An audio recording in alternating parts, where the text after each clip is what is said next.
Hi, everybody. Thanks for joining today. I think if we just hold on for 30 more seconds just to see as some more people arrive, and then we'll go straight in and kick off from there. So just bear with us for a second.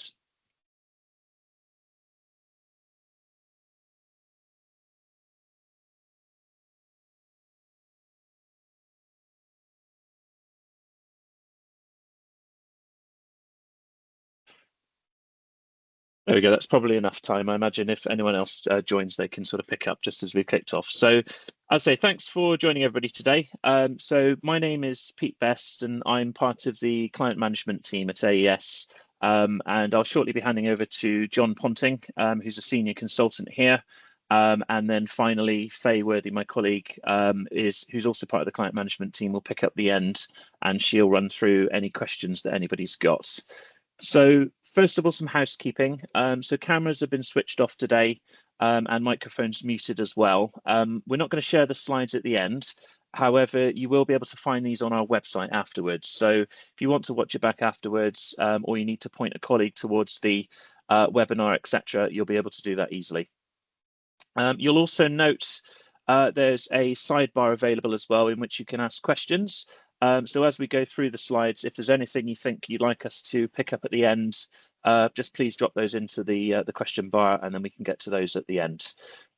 So this is our second webinar, and this one is on SAP 10.3 and follows the home energy model webinar which we had recently.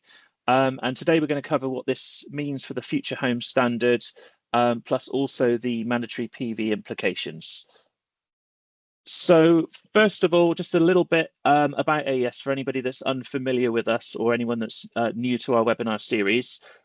So AES, we've been around since 2005, so over 20 years now, and we've grown rapidly and organically.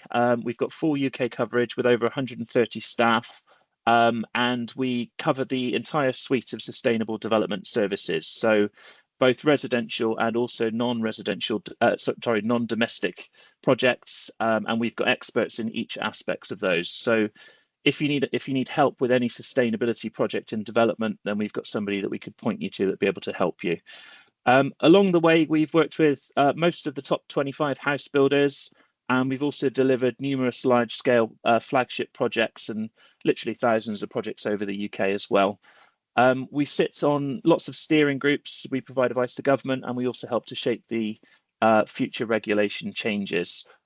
Also, having picked up lots of awards along the way, the last one we picked up was Product of the Year at the House Builder Awards, which was for our AES Hub and Site View, which is software to aggregate data and to simplify the capture of photo evidence for compliance in construction.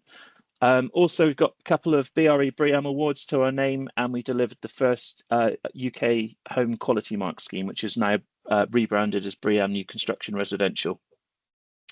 So that's a little bit about us, and over to you, Jon. Great. Thanks for that, Pete. Good afternoon, everybody. Well, for people who don't know me, I've got a little slide just to say hi. For those who do know me, welcome back, and nice to see you. So yeah, my name is Jon Ponting. I'm part of the senior assessment team at AES. Many people call me a leading expert on the proposed home energy model. It is something I've been focused on since the consultation came out at the end of 2023. Really been focused on looking at the future home standard and how that's going to impact us when it goes live. As Pete said, I've been on various working groups chatting to DESNZ and MHCLG as they're putting the regulations together, as they're developing the home energy model, and as they're shaping how Part L is going to look.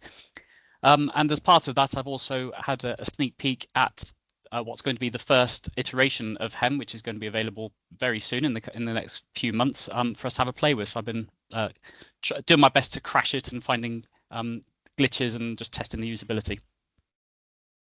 So yes, as Pete mentioned at the start there, we've got two main topics we wanted to cover today, and this is going to be very similar to the previous webinar that we did, where I just throw a lot of information at you within the space of 15 to 20 minutes, and then we can go in and digest it later on by watching this back on the AES website. The first thing we were going to talk about is SAP 10.3 and the home energy model. Now, when we did our previous webinar, it was announced just a few hours prior to us going live that this SAP 10.3 was going to be introduced. So it was a bit of a mad rush to get some content thrown together for the last one. We've now had time to read the details and understand exactly what that means. So what is SAP 10.3? As mentioned last month, the UK government announced that we are going to have a new version of SAP, which is called SAP 10.3, and this will be created for use with the Future Home Standard. So when Part L changes to become Part L 2025, we will be able to use SAP 10.3 to show compliance. Previous to this announcement being made, the original plan was that we were going to use this change in Part L to retire SAP, so that all new assessments done to the Future Home Standard would be done using the home energy model, which is the new methodology tool that's going to replace SAP. So we're now going to have a transitional phase to basically to allow the home energy model time to bed in for us to get familiar with it. On the image here, I've just taken a paragraph from Part L, which is the bit that says that when we calculate targets, the target emission rate and the target fabric energy efficiency, in Part L currently, it says that we have to use the standard assessment procedure, which is SAP. We were expecting that to change in the new Part L to say the home energy model. It's now going to say you can use either SAP or the home energy model. It means that we've got two routes to compliance for this new Part L. And now I don't want to trigger any ADO nightmares for people who've dealt with overheating, but it's essentially a simple and a dynamic route to Part L. You've got SAP, which we're very familiar with, SAP 10.3, doing what SAP does, but we've also got the home energy model, and we can choose whichever one we want to get to compliance. When government is satisfied that the home energy model is fully up to speed and that it's working as it should, they are going to announce a SAP switch-off date for then officially retiring SAP on any new projects. We don't know exactly the timeframes for this, but we do know that SAP 10.3 will be with us for at least 18 months, and the switch-off date will then trigger a 6-month notice before SAP is retired. And then when SAP is retired, all future developments must be done using the home energy model. So why has government now decided to do this what feels like a very convoluted, complex way of approaching compliance? Well, we are getting very close now to the release of the Future Home Standard. It is going to be in the next 6 months. We're going to have all the information that we ever wanted to know about the Future Home Standard, apparently. As we get closer to this date, it's become clear that taking a cold turkey approach to just swapping from SAP to HEM is risky. Now, the people who are writing HEM, the developers, they are confident that HEM as a calculation tool will be ready for the launch, but it's everything that surrounds HEM to make HEM a piece of legislative equipment to actually give you Part L compliance. We need things like conventions. We need HEM accreditation for people like me. We need to build in product databases, so so we've got instant access to heat pump efficiencies, MVHR efficiencies. All of that exists for SAP. Because we've had SAP for 20 years, it's had a chance to evolve and bring those things into play. We don't have any of that for HEM, and until we do, it's not really suitable to be used for compliance. So those things are going on in the background, but obviously none of that, it's not going to be ready in the next 6 months. So that's why we've now got this SAP 10.3, because we've already got the processes in place, we're familiar with SAP, and it will allow for a smoother transition. So what will SAP 10.3 look like? For me as an assessor, I've been assured that it's going to be very familiar. There's not going to be any new features to it. Just the day-to-day use of SAP 10.3 will be pretty much as the current SAP calculator is today. But in the background, the actual maths in the background, there's going to be some significant changes to make it Future Home Standard compliant. The first one there being emission factors, so that's how green a particular fuel source is, and electricity is going to be made far less carbon intensive. Our electricity is now far greener than it was since just 5-10 years ago. That needs to be reflected to encourage us to use electric heating systems in our new homes and to get us away from using fossil fuel such as gas boilers. The second big change is in the notional calculation. That's how the targets are calculated. Now, in the current version of SAP, when we calculate the target emission rate, it's using a gas boiler with a PV array to calculate the targets. That will be changing to a heat pump with a PV array. So again, that's really going to discourage anyone who wanted to put in a gas boiler. That's not going to work if you're comparing to a notional that's based on a heat pump and PV system.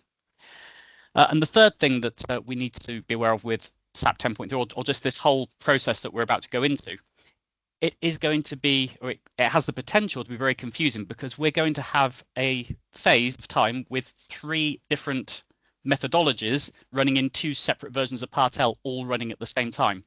So the BREL document, which is your Part L compliance document, that needs to clearly specify whether a house has been modelled against the current SAP using current regs, the new SAP 10.3 using Future Home Standard, or the home energy model using the Future Home Standard. Because although both SAP 10.3 and HEM will be compliant with the Future Homes, it's going to calculate them in very different ways, and we can expect the results to be different as well to some degree. This slide, I think, is going to feature in pretty much every webinar we do, timeframes, because they keep changing. We keep hearing little rumours and hearing things on the grapevine. So this is where we stand at the moment. We are expecting in August, although I have heard it could be at the end of July, so really not that far away, the government is going to release a basic home energy model tool on the Gov.uk website. It is going to look like when you apply for a passport or apply for a road tax disc. It's that exact format, but just imagine about 100 questions for all the WAR U values and heating systems and all that stuff. This version 1 is not going to check compliance, so don't get too excited about it at this stage. I don't want you spending hours filling in this your first home energy model just to be given one number with no target and no pass or fail, but that's exactly what it's going to do. It's going to give us a number. It's going to give us like the DER, but it won't give us the TER. It's for people like me just to get our heads under the bonnet and play with it and get familiar with it and understand how the buttons work, just to give it a bit of a live test, really. Then later in the year, I've put autumn in brackets, and we're expecting probably around, well, it's going to be the end of the year, maybe October, November, December, but certainly before the end of the year. We have been told that. Government will publish the Future Home Standard and also the Future Building Standard, which often gets forgotten about. It's the non-residential version of the Future Home Standard. They will both be released. This will also include the finalised text for the new Part L, and we'll also then be told what the notional specification is, which is vital to know if you pass or fail, and also implementation dates, transition dates, all of that stuff will be with us by the end of the year. So this means if everything goes to plan, by the end of the year, we will be able to use SAP 10.3 to start playing to check if you are compliant with the Future Home Standard. HEM will also be available, but that's going to take not just us, but the whole industry. It's going to take us time to ramp up, because that's a completely new modelling system. We have to start from scratch. We have to model house types from the beginning. So although SAP and HEM will both be available at the same time, our prediction is that we'll focus on SAP 10.3 initially and then gradually move over to HEM. We've got this transitional phase now to help us do that. Okay, so that's the first section covered. Moving on to the second part, mandatory PV. You may well have seen this in the news over the last month. The new Part L is going to mandate on-site electricity generation for all new developments. Now, in most cases, this will, pretty much in every case really, this will mean PV panels on all suitable roof spaces. Now, before all the alarm bells ring about how that's going to work in reality, I should say the government's been looking at this for several months prior to this announcement being made, and they have considered all kinds of different scenarios and run some test data with complex roofs and different XYZs just to see how they can word this legislation to make it fair across the board. So there will be relaxations if a roof space is deemed not to be optimal. So if you can't fit on enough PV, or if you can't fit on any PV at all, that there will be clauses in place to allow for that. The interesting one that I think it's interesting at the moment, designers will be expected not to use complex roof designs as a loophole to avoid PV installations. I'm not sure how that's going to be policed. I would imagine if all of a sudden your house types start to have 10 dormers on them, so there's no room for PV, I expect that would be like a red flag for somebody to say, oh, actually. But I'm not quite sure on the day-to-day running it for less extreme examples how that's quite going to pan out. So how is this going to be measured? How's it going to look in reality? So in Part L, when we do our SAP or our HEM calculations, a target generation is going to be calculated based on the size of the building. So if you've got a bigger house, then you would be expected to have more PV on the roof. Now, if that target is not technically feasible, as I say, if you've got an awkward roof or lots of dormers, or you're built into the side of a cave or something like that, a reduced target will be calculated instead. So we don't know exactly what this target is going to be. It's probably going to be a percentage. I know they have been talking about 40%, but that's not been confirmed yet. But maybe you would be allowed to go down to 25% or 20% if you can prove that your roof can't hold the full amount. We are also expecting there to be a maximum cap. So on very large houses with lots of roof space, you would not be expected to go OTT. You know, you're not going to be having 10 kilowatt peak if the people in the house are only going to be using 2. You know, there's going to be some kind of maximum cap to avoid that happening. Although you are obviously allowed to put on as much PV as you wish. And as I mentioned, there will be some situations where homes, it's just not suitable. I put apartments in there, but really I mean high-rise apartments, the kind of buildings where there's very, very limited roof space in comparison to the amounts of livable area. In those extreme cases, they will find themselves completely exempt from this rule. So there are these different clauses, and it has been thought about, but we just don't know exactly the finalized details of exactly how much PV we're going to need to put on and when those relaxations apply. Okay, just a couple of technical slides or a couple of technical points here just to explain how this is going to work in terms of the calculation. So in the notional calculation, at the moment, as I said earlier on, the notional calculation has a gas boiler and PV. And when we move to Future Home Standard, it's going to be a heat pump and PV. And that PV is going to be flexible in the notional. So if you've got, let's say, for example, 40%, although don't take my word that it is 40%. If you've got a house that can carry the 40%, that's great. Your SAP notional will also be based on 40%. But if you can't fit that much on, then the SAP notional will reflect that. So you're not being penalized for not installing the full amount because you can't physically do it. So in that example in the first box there, if Part L says the size of your house, you can generate 5,000 kilowatt hours, but you can prove that the dwelling can only fit 4,000, your notional SAP will also reflect the 4,000. You're not being penalized for not having enough PV, providing you've got that exemption for not having the full amount. So that's kind of a positive, but there is a flip side to that, because this approach means that PV will not benefit SAP results until you go over this mandatory threshold. So looking at it another way, if you've got a roof and you can fit your 5,000 on, then that's great. Your notional SAP will also use that 5,000.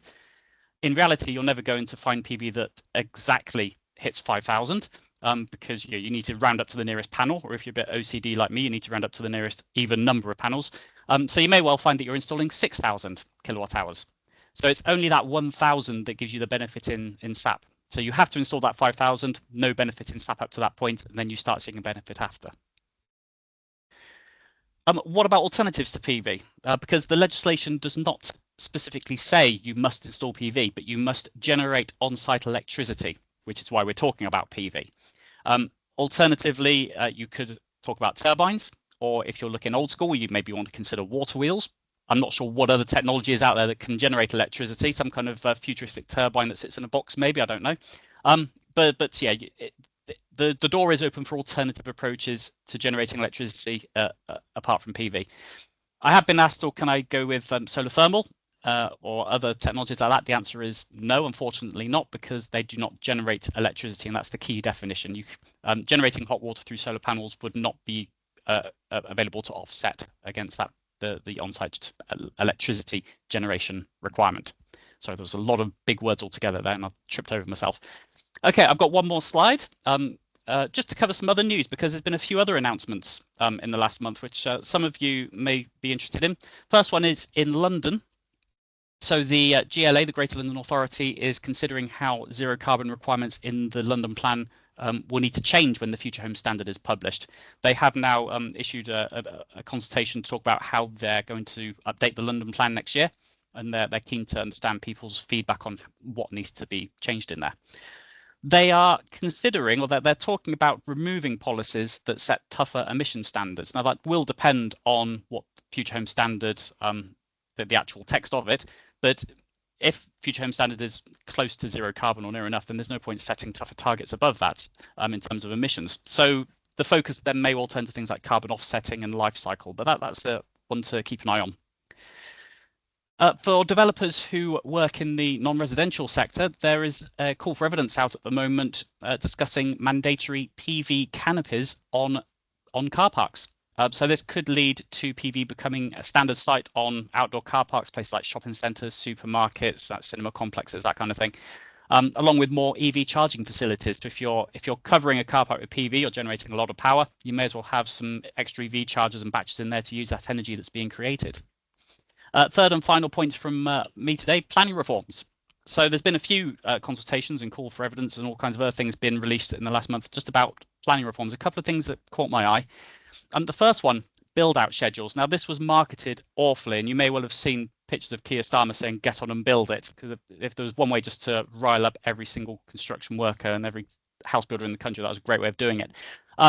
But the idea behind the marketing campaign for that one is to include a build out schedule with the planning application, and then work, in theory, council to work with developers when housing estates run over, when the timescales start to slip, so that we can get a better understanding about, is it a supply issue, is it a training issue, you know, why are developments taking long to build than we initially thought. So that was the idea behind it.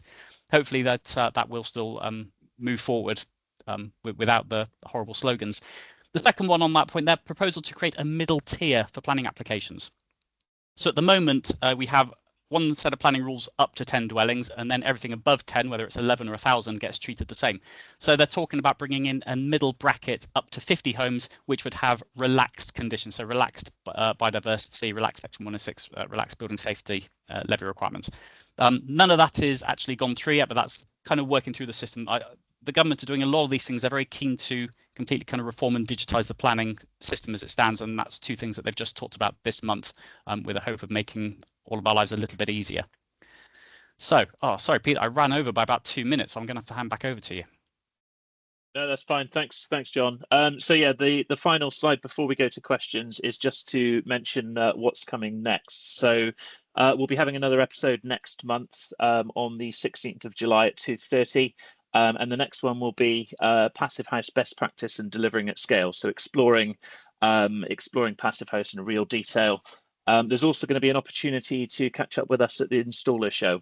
So if anyone's attending, feel free to come and say hi. And then the final bit from me, just before I pass over to Faye, just to cover off any questions, is this is the second one, obviously the first one being around home energy model, and now digging into SAP 10.3 as well. Keen to speak to anyone that might be exploring both avenues, or if you've got further questions around which one might be most applicable, by all means, feel free to get in touch with us if you'd like to discuss either one in any more detail. Over to you, Faye. Thank you. So I'm going to move on to the Q&A section now. So please put your questions in the Q&A bar if you have any. So we've had a couple already, so I'll get started. Is battery storage going to be encouraged more so, and will this have a benefit if less PV is used? It's an interesting one, because at the moment SAP doesn't really know what to do with battery. We can enter a battery into SAP, but the way it runs its monthly calculations it's not really accurate enough. I would expect the home energy model to deliver more accurate calculations, and I know that the general theme of where the government's trying to push us is that we our houses should have less reliance on the national grid. You know, if we're making electricity, it makes sense that we keep it on site and use it in our cars or use it in the evening. So the intent is there. I don't know yet how that's going to be played out in the DRT. You know, that's not been confirmed yet, but it's certainly the way that they want to drive us. Thanks. So another question, are we agreeing this is option 1 then? If so, would WWHR be part of the expected notional? It does feel very much like option 1. They haven't announced any of the fabric details yet. Option 1 in the consultation was a flat out 40% PV regardless of your house type. So we've got that relaxation in there to say, well, it may be 40%, it may be maybe you can have a lower amount. But yeah, the option 1 in the consultation did also include wastewater heat recovery. We don't know. They haven't announced those other details yet. But it's probably more likely to be option 1 than option 2, certainly. We'll just have to wait and see. Do we expect any changes to photographic evidence? I've not seen or heard anything, no. And I did ask a question a few months ago when I was in one of the working groups. I know it's been looked at, but I don't know what's been decided. I would like the photographic evidence to be more, well, it's very much written with a detached house in mind. So I'd very much like there to be a bit more meat on the bones for what to do in other situations. But yeah, at this stage, I've heard absolutely nothing officially about photographic evidence. Okay. So we've got another one. Saying you get no benefit in SAP for PV until it's over the notional is not quite right. In regards to compliance, yes, that's correct, but you still get the benefit of the EPC rating for any amount of PV used. So True. that's common. Yes. That's a fair comment. I was thinking purely with my Part L hat on, but no, you are right. If you've got PV on your roof, obviously you're generating electricity. That is a benefit. That's reducing the fuel bills for the homeowners, and yes, that will be reflected accordingly. Okay, I've got one more. There are solar thermal tubes with PV cells inside that generate electricity along with hot water. Do you know how this will be reflected under SAP 10.3? Yes. Essentially, the way that SAP and HEM are going to calculate this, it's going to work out a kilowatt hour per year that you need to generate on site. Now, if these PVT panels can generate that amount, then yes, you can use them. But it's important to draw that distinction between generating electricity and generating hot water, because the hot water element would not be able to be counted against the notional energy generation. Thank you. Would there be any compatibility with 10.2 and 10.3? In terms of as an assessor, yes. So we understand that the current SAP software will be very much connected with the new SAP software, so it should be far easier to pull from SAP 10.2 to SAP 10.3 as it will be to, well, we won't be able to pull from SAP to HEM, I don't think. So certainly if we're going to start by looking at SAP 10.3, that would be the easier step for us as assessors. But then later down the line, when HEM is up and running, we may find that HEM gives us better results than SAP. So then that would be an opportune moment to jump ship and move over to HEM. But I think using SAP 10.3 first is probably a wise step because it's more familiar. Thank you. Do you think 2 compliance routes will complicate or improve the regulatory landscape in the short term? I think it's going to complicate things, certainly, but we need to use this to our advantage. So as I mentioned, we do expect SAP and HEM to deliver. In some ways, they're going to deliver different results. That we've been told that the actual percentage compliance should be very similar. So if you're passing in SAP 10.3, you should also pass in HEM. But there are going to be these situations where I expect HEM will have an advantage if you're using new technologies like heat batteries, for example, which aren't in SAP but they are in HEM. Then it makes sense to take that road instead. So yeah, it's for people who are less tuned up on what's happening. So for the people like probably more so the one-man bands or people who aren't joining webinars like this, who don't really fully understand exactly what's around the corner, I think it is going to be quite a complicated couple of years. But yeah, we're here to support if they need us. Thanks. I'll do one more. So will HEM offer a commercial advantage to developers over SAP 10.3 as it is a more accurate model? It should do, yes. But then we have to draw a line over what are we using HEM for? If we're just using HEM for Part L compliance, then really at the end of the day, you're still getting a BREL and you're still getting an EPC. But yeah, there are lots of advantages around the edges of HEM, I guess, for playing with things like trying different energy tariffs or playing with extra buttons in the occupancy. There's a whole world of options open to us for that further analysis in HEM, which SAP doesn't offer. But I expect for the vast majority of people who just want their Part L compliance, so you're then limited as to how much you can play with HEM. Great, thanks. So that brings us to the end of the Q&A section. So thanks for your questions. We really appreciate the engagement, and we'll make sure to follow up on anything we didn't get to today.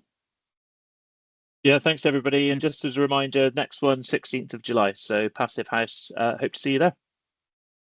Thanks, everyone. Thanks. Thanks.